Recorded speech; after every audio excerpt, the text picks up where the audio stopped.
नमस्कार, आप देख रहे हैं खबर प्याली। मैं हूं श्रुति श्रीवास्तव। आज हम पेगासस जासूसी कांड पर आपसे चर्चा करेंगे। ये चर्चा इसलिए महत्वपूर्ण हो जाती है क्योंकि सदन की तीसरे हफ्ते भी कार्रवाई स्थगित हो जाती है।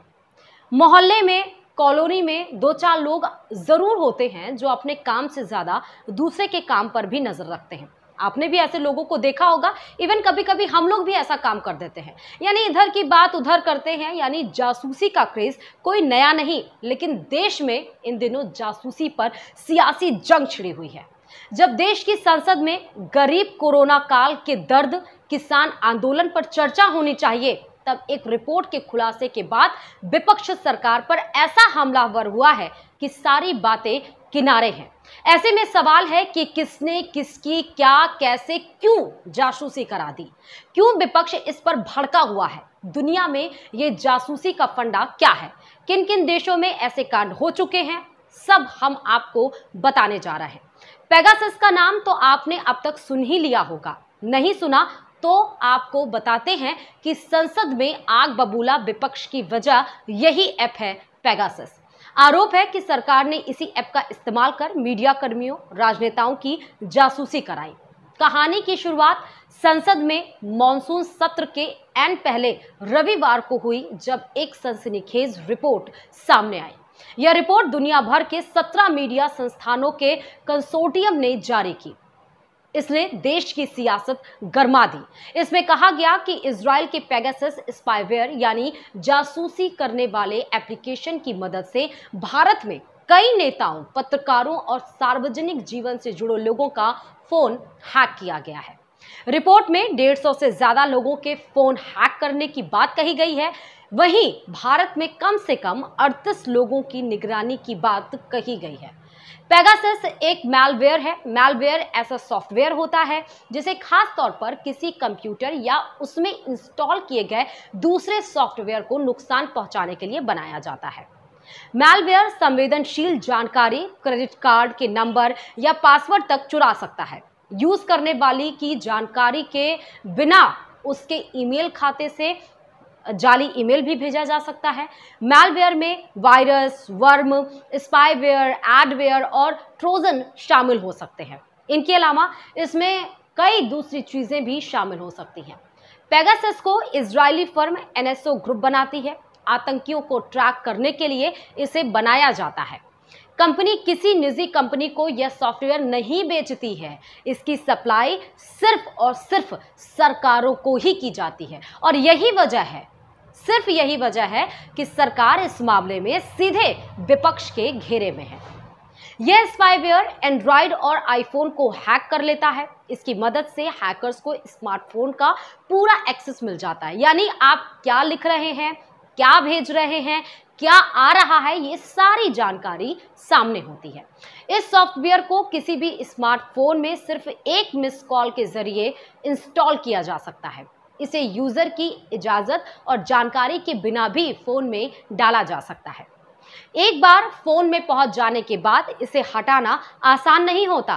पेरिस के एक गैर लाभकारी मीडिया संगठन फॉरबिडन स्टोरीज और एमनेस्टी इंटरनेशनल को 50,000 फोन नंबरों का डाटा मिला और इन दोनों संस्थानों ने दुनिया की 16 मीडिया संस्थानों के साथ मिलकर रिपोर्टरों का एक समूह बनाया जिसने इस डेटाबेस के नंबरों की पड़ताल की। इस पड़ताल को पेगासस प्रोजेक्ट का नाम दिया गया। दावा किया जा रहा है कि ये 50,000 नंबर एनएसओ कंपनी के क्लाइंट, जो कि कई देशों की सरकारें थीं, उनको पेगासस सिस्टम उपलब्ध कराए गए।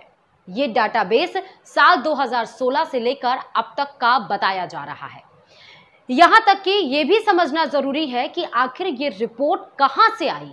दरअसल लीक हुए आंकड़ों के आधार पर की गई एक ग्लोबल मीडिया ग्रुप की जांच के बाद इस बात के और भी सबूत मिले कि इजरायली कंपनी एनएसओ ग्रुप के सैन्य दर्जे के मालवेयर का इस्तेमाल पत्रकारों, मानवाधिकार कार्यकर्ताओं और राजनीतिक असंतुष्टों की जासूसी करने के लिए किया जा रहा है।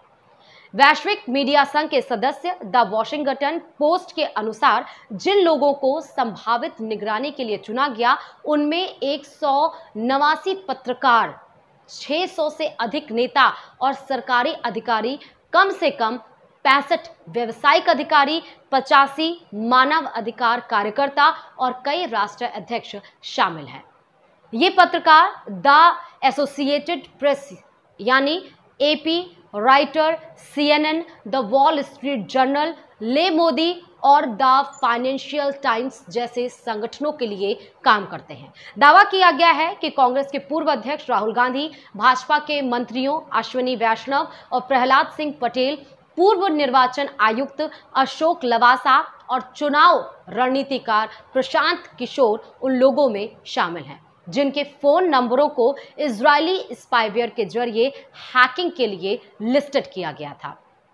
इसके साथ ही पश्चिम बंगाल की मुख्यमंत्री ममता बनर्जी के भतीजे और तृणमूल कांग्रेस के सांसद अभिषेक बनर्जी और भारत के पूर्व प्रधान न्यायाधीश रंजन गोगोई पर अप्रैल 2019 में यौन उत्पीड़न का आरोप लगाने वाली उच्चतम न्यायालय की कर्मचारी और उसके रिश्तेदारों से जुड़े 11 फोन नंबर हैकरों के निशाने पर थे।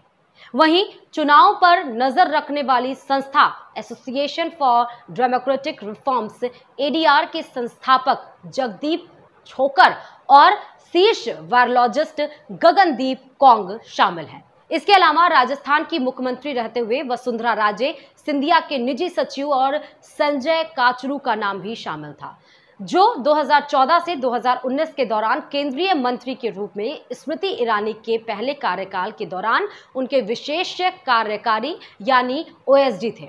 विश्व हिंदू परिषद के नेता प्रवीण तोगड़िया का फोन नंबर भी शामिल था। हालांकि सरकार ऐसे सारे आरोपों को नकार रही है और एक सच ये भी है कि जिन 50,000 नंबरों का डाटा लीक हुआ है वो सभी नंबर पेगासस से हैक किए गए हैं या हैकिंग की कोशिशों का शिकार हुए हैं।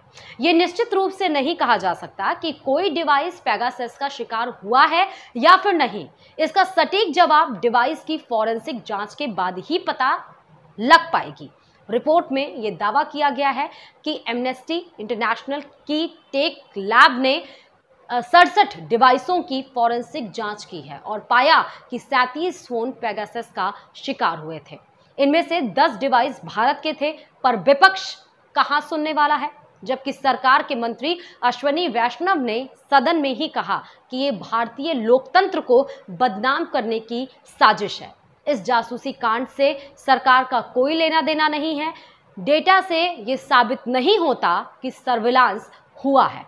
सर्विलांस को लेकर सरकार का प्रोटोकॉल बेहद सख्त है। कानूनी इंटरसेप्शन के लिए भारतीय टेलीग्राफ एक्ट और IT एक्ट के तय प्रावधानों के अंतर्गत ये किया जा सकता है। बीजेपी प्रवक्ता रविशंकर प्रसाद ने भी रिपोर्ट की टाइमिंग पर सवाल उठाए और रिपोर्ट को एमनेस्टी जैसे संस्थाओं का भारत विरोधी एजेंडा बताया। अभी मामले में केवल बवाल है, सच्चाई का सवाल है। हालांकि जासूसी के आरोप राजनीति में नए नहीं। ज्ञानी जैल सिंह ने राष्ट्रपति रहते हुए तत्कालीन PM राजीव गांधी पर फोन टैप का आरोप लगाया था। जैल सिंह का कहना था कि राजीव यह जानना चाहते थे कि उनके राजनीतिक प्रतिद्वंद्वियों के साथ मेरी क्या बातचीत हो रही है। साल 1988 में कर्नाटक के तत्कालीन मुख्यमंत्री रामकृष्ण हेगड़े के कार्यकाल में भी फोन टैपिंग का बड़ा मामला सामने आया था। राजनीतिक विरोधियों के फोन टैप करने के आरोप में कर्नाटक के मुख्यमंत्री रामकृष्ण हेगड़े को इस्तीफा देना पड़ा था। 1990 में चंद्रशेखर ने तत्कालीन नेशनल फ्रंट की सरकार पर अपना फोन टेप करने का इल्जाम लगाया था। 2006 में पूर्व सांसद अमर सिंह ने IB से जुड़े कुछ लोगों पर फोन टैप का आरोप लगाया था। अमर सिंह ने केंद्र और सोनिया गांधी पर फोन टैपिंग का आरोप लगाया था। 2010 में उद्योगपतियों रतन टाटा और मुकेश अंबानी की कंपनियों के लिए जनसंपर्क का काम कर चुकी नीरा राडिया के फोन टैप का मामला भी सामने आया।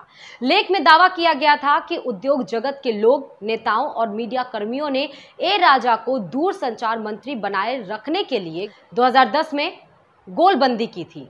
2010 में एक पत्रिका ने दावा किया कि तत्कालीन UPA सरकार ने देश के कुछ शीर्ष नेताओं के फोन टैप करवाए, जिसमें तब के कृषि मंत्री शरद पवार, कांग्रेस के दिग्गज नेता दिग्विजय सिंह, बिहार के मुख्यमंत्री नीतीश कुमार और सीपीएम के पूर्व महासचिव प्रकाश करात शामिल थे। 2010 में तब के वित्त मंत्री प्रणब मुखर्जी ने प्रधानमंत्री मनमोहन सिंह को एक चिट्ठी लिखकर जासूसी का शक जताया था। प्रणब ने इस चिट्ठी में अपने मंत्रालय में 16 जगहों पर चिपकाने वाला पदार्थ मिलने की बात कही थी। ये तो पहले के आरोप थे, लेकिन जासूसी का जिन फिर जाग गया है और सियासी जंग भी। किसी और मुद्दे के साथ आपके बीच हाजिर होंगे, तब तक के लिए नमस्कार।